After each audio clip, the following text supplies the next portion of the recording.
হ্যাঁ ভিউয়ার্স, থার্মোমিটারে পারদ ব্যবহারের কিছু সুবিধা রয়েছে। সেই সুবিধাগুলো কি কি সেটা নিয়ে আজকে আমরা আলোচনা করব।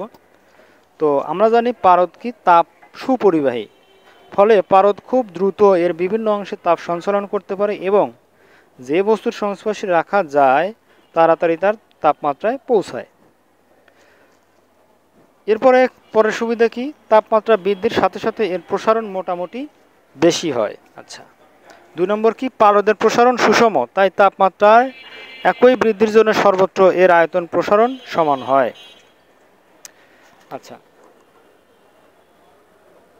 এরপর আমরা কি বলতে পারি, এর তাপ ধারণ ক্ষমতা খুব কম, অর্থাৎ তাপমাত্রা বৃদ্ধির জন্য খুব অল্প তাপ শোষণ করে, ফলে যে বস্তুর তাপমাত্রা নির্ণয় করা হয় তার তাপের কোনো তারতম্য বা পরিবর্তন হয় না।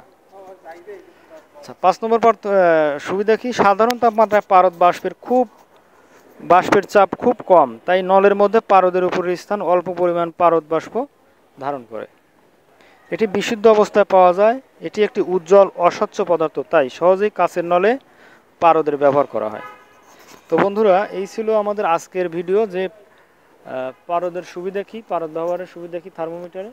আশা করি ভিডিওটা বুঝতে পেরেছো। আর সবাইকে রিকোয়েস্ট করব, যারা আমার চ্যানেলটাকে এখনও সাবস্ক্রাইব করো নাই, প্লিজ সাবস্ক্রাইব মাই চ্যানেল। আল্লাহ হাফেজ, আসসালামু আলাইকুম।